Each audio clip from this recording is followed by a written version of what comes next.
Gaza. Now Israel has produced this grotesque map, I don't know if you've seen it, which divides southern Gaza into tiny segments, and they're telling people in the vast majority of those segments they're no longer safe. They're going to bomb anywhere that's in those segments. Well, actually, most people in Gaza don't have access to the internet. They don't have access to the information. They're basically saying, we'll bomb you wherever you are. And what is the purpose of this? We know what the purpose of this is, because 3 weeks ago, the Israeli culture magazine Mekomit published a leaked document from the Israeli government which showed the ethnic cleansing plan for Gaza. Netanyahu got his former ambassador to the United Nations, Rob Dermer, who I think now is Minister for Strategic Affairs, which is an anti-Palestinian, anti-BDS ministry, to draw up a plan to ethnically cleanse Gaza. So this is what we're facing. We're facing a deliberate, premeditated plan to ethnically cleanse Gaza. Now, people tell us Hamas committed atrocities. That is true. But let us look at the context. Let us look at what the Israeli government says, what it does. The current Israeli government says, and let me quote this to get it right. Thank you. It says, the Jewish people have an exclusive and indisputable right to all areas of the land of Israel. Okay, an exclusive right. What does that say about the 7 million Palestinians who live in the land of Israel, Palestine, the Holy Land, whatever you're going to call it? It says that the Israeli government says they have no right to live there. Yep. And it says also an indisputable right when we come along and say you cannot possibly deny the rights of 7 million people to live in their historic homeland. We're told you cannot even debate this. And this is what we see as we're attacked for being anti-Semites, for supporting Palestinian rights. It's the same mindset that says the Palestinians have no rights. Therefore, if you support their rights, you can only be anti-Semitic. And we have to say no longer. We know that together with the Labour right, the Israel lobby destroyed Jeremy Corbyn. I'm not a Labour Party member, I'm actually a Green Party member. But Jeremy Corbyn offered a vision of hope, which nobody has offered. He offered a vision of support for the Palestinians. He offered a vision of support for human rights across the world, and actually for a decent, fair society. And he was destroyed, and we have to say now, we will never again allow them to destroy people in this way. We will never again allow them to make bogus anti-Semitic allegations against us and against other people. Shame on you. Never again will we allow this to happen. This is totally unacceptable. Okay, so let's go back. The Palestinians in Gaza face ethnic cleansing. We know that that is the case because Israeli government documents show us the plan. What's the West doing? America is supplying in real time, resupplying the Israeli military from Cyprus. And from whose bases is it doing that? British government bases. This is appalling, shameful behaviour, and we have to say to our parliamentary representatives, our MPs, no, we won't accept this. We know that actually the two Jewish MPs, Labour MPs in Leeds, both supported the ceasefire, both issued good statements. We also know, however, that Rachel Reeves, member of Labour Friends of Israel, opposed the ceasefire. They abstained. Very nice. That's not supporting a ceasefire. It's actually opposing a ceasefire, because the only way of supporting a ceasefire is to vote for it. Now, we also know that Labour Friends of Israel is tremendously powerful. 40% of the shadow cabinet are members of Labour Friends of Israel. How do we deal with it? Well, the slogan came out a few weeks ago, no ceasefire, no vote. We need to extend this and say, no support for Palestinian rights, and that's people like Rachel Reeves, no vote. We have to vote these people out. If they are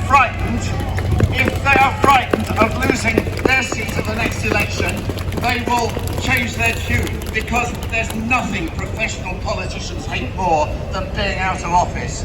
So we have to stand up, we have to say no support for Palestinian rights, no vote. We will not vote for these people who tread on Palestinian rights, who abuse the notion of human rights, and we will find alternatives. There are always alternatives to vote for. That's one. Second thing, we need to boycott. Now, boycott, the previous speaker said people are already stopping boycotting. Maybe some, but the boycott movement is spreading. We can boycott the big names like Barclays. There was a die-in yesterday in Leeds against Barclays. We can boycott Elbit. Palestine Action takes direct action against Elbit. We can support them, even if we're not prepared to take direct action. We can support them with our money, with our publicity, exposing what these people do.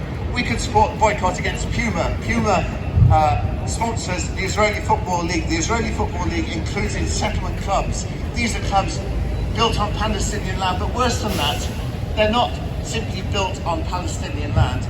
The settlements are designed to progressively make life impossible for the Palestinians by taking more and more of their land, more and more of their water, and fragmenting what remains of Palestine, so there's no economic coherence to it. You can't actually engage in normal public economic life.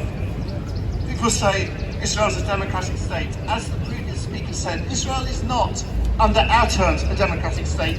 It is an apartheid state. It's democratic, if you like, for Israeli Jews, but it's not democratic for the Palestinians, and therefore it's not democratic. You can't have democracy for a few people. That's exactly what apartheid is. Democracy for people based on their ethnicity is one of the definitions, one of the defining features of apartheid.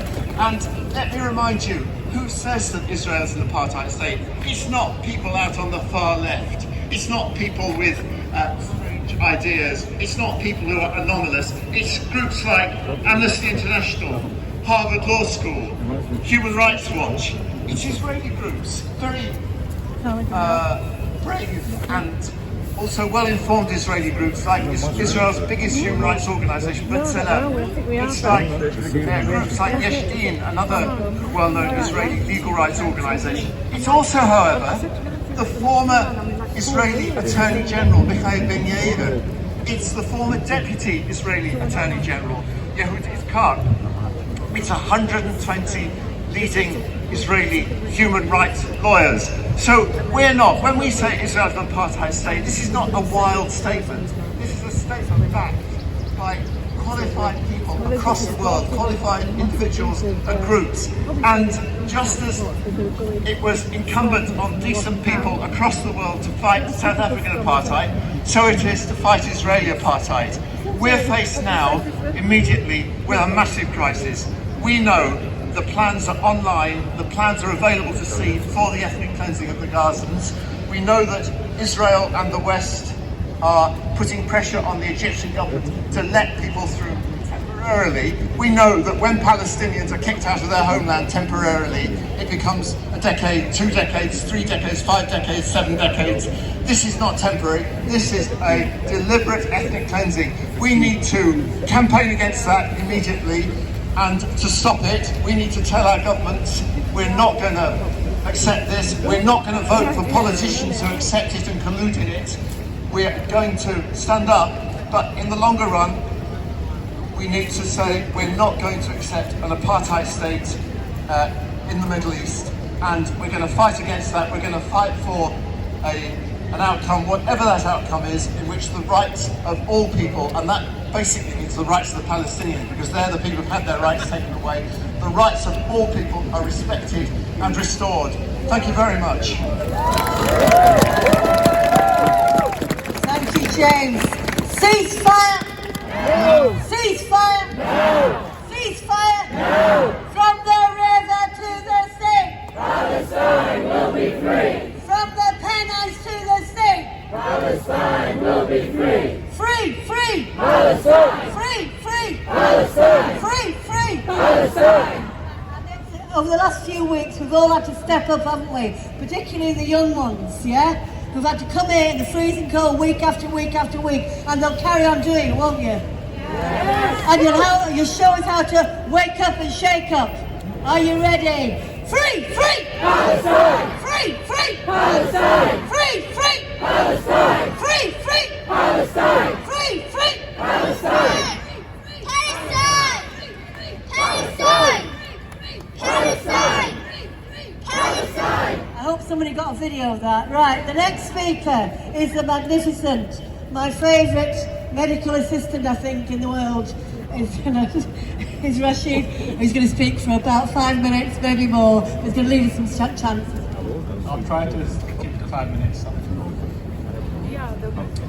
Hi everyone, just going to do one more child. Do you mind if I come to your child here? Can you give me free Palestine?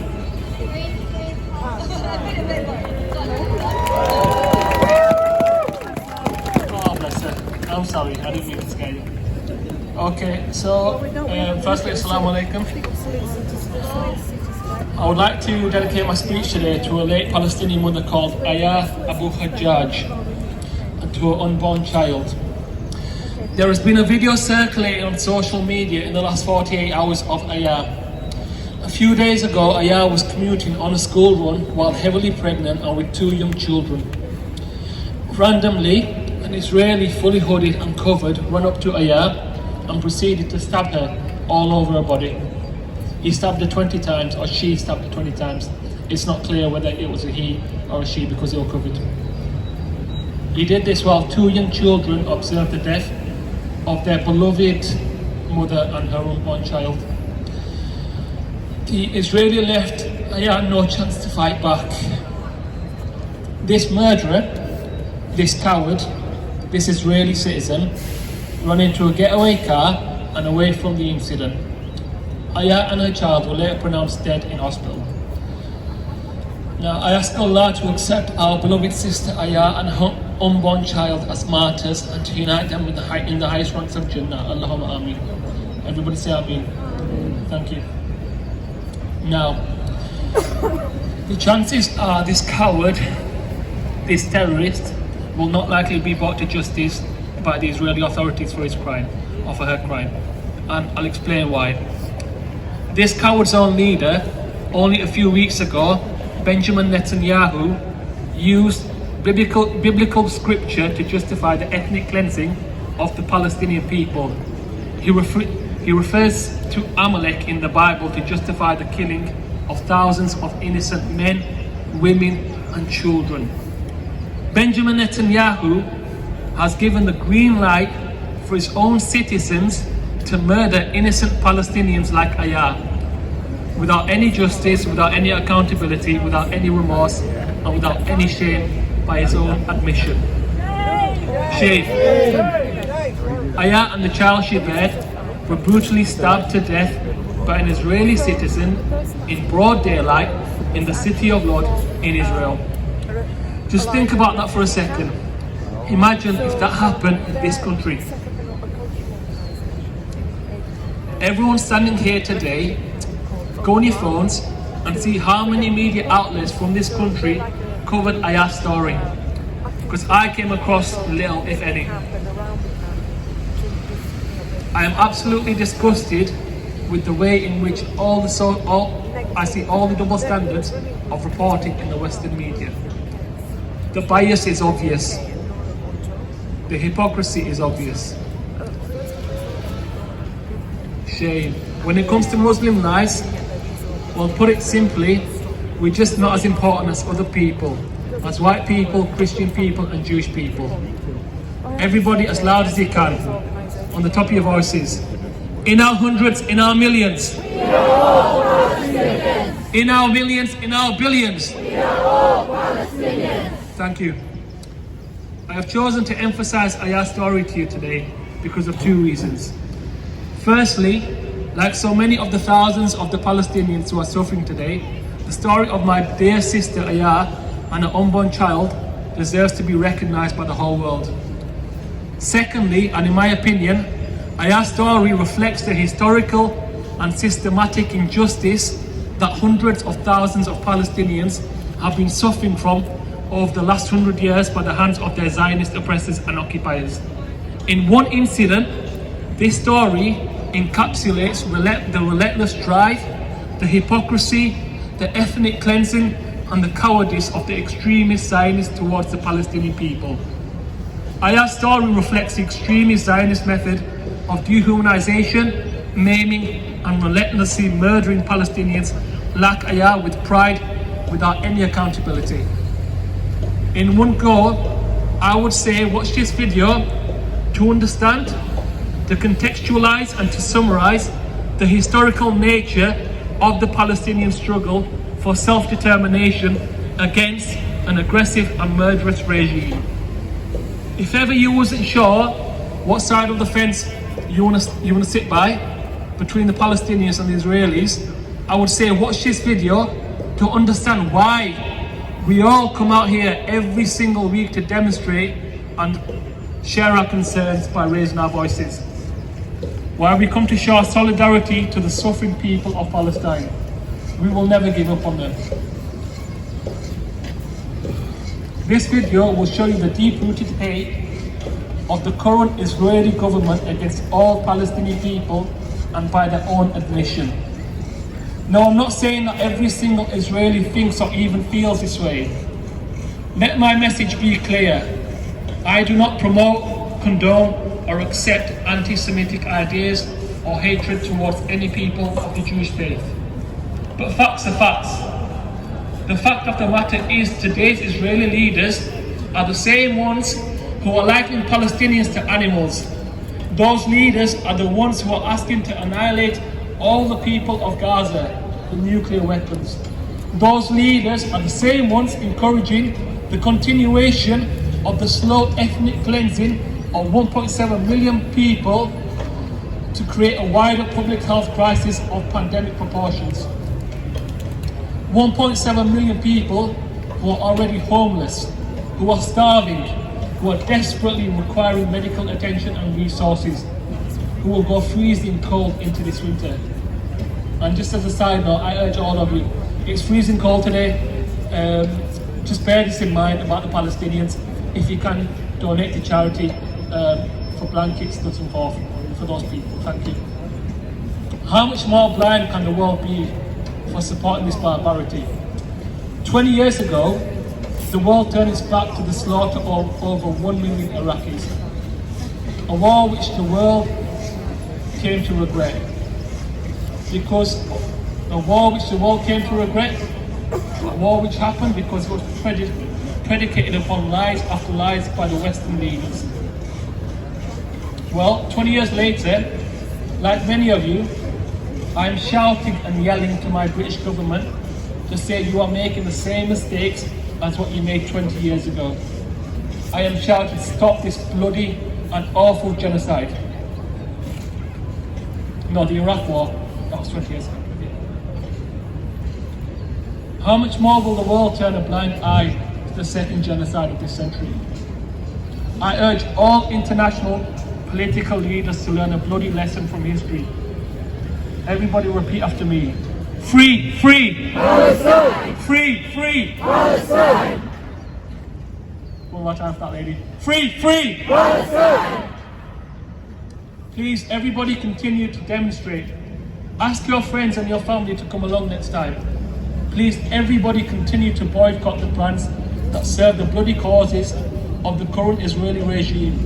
I ask you all to mobilize, to work with each other, to share ideas, to share your skills, to share your experiences for this noble and just cause of stopping this genocide. I'd like to finish by quoting Malcolm X. Now, I've done this 3 weeks in a row. Sally's probably bored of it, but it's so relevant, it's so timeless, and it's so necessary and pertinent to our cause. So everybody repeat after me. Okay, so we declare the right for all Palestinians on this earth to be respected as human beings, to be given the rights of human beings in this society, on this earth, in this day, which we all intend to bring into existence by any means necessary. Thank you.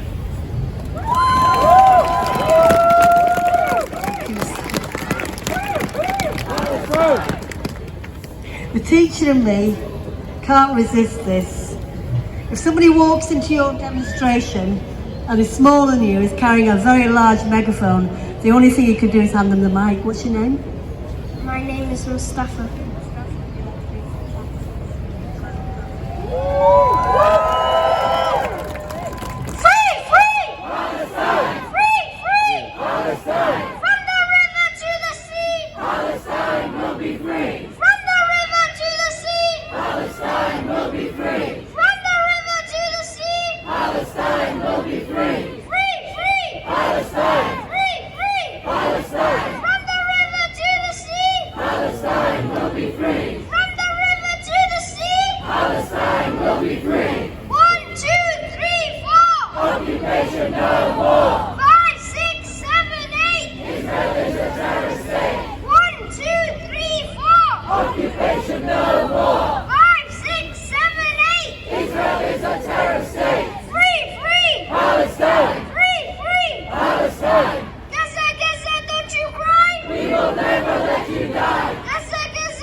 Wonderful.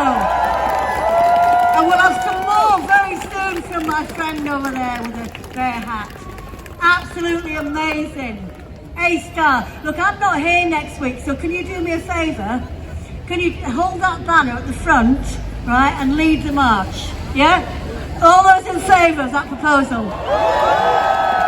We'll give you some grown-ups as well to keep an eye on you too. All right, maybe. Right, I'd like to introduce a dear friend of mine, Kate Mayer, who's a Jewish socialist, who's going to speak for a little while too. Thank you. And then we'll have some more chants from you.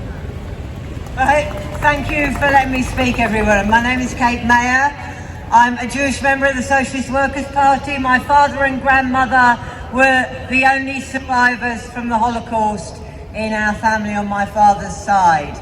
There's a very famous saying amongst Jewish people, and it is always with the oppressed, never with the oppressor.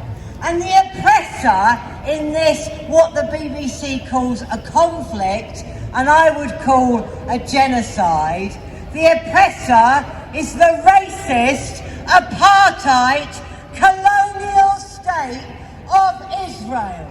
And I say, I stand with Palestine, I stand with Gaza, not in my name. Now, voices like mine are not usually heard because the imperious powers with their little watchdog in the Middle East want to say that it's anti-Semitic to criticise Israel. Well, let's talk about anti-Semitism that's on the rise across Europe, on the rise with the fascists across Europe that our government has absolutely no problem with. They have no problem with Boris Johnson and his anti-Semitic books that he writes and his racism towards Muslim when he has the absolute nerve to have a go at Muslim women for what they wear.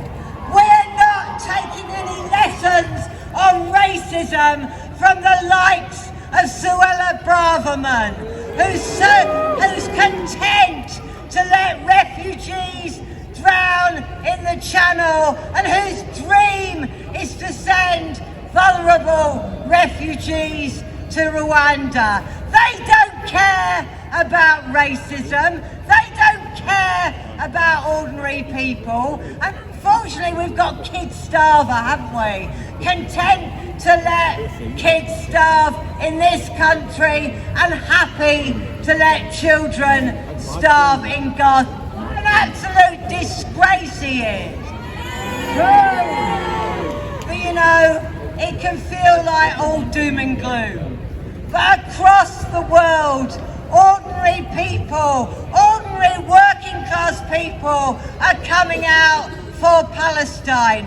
We will not let Palestine go down without a fight back.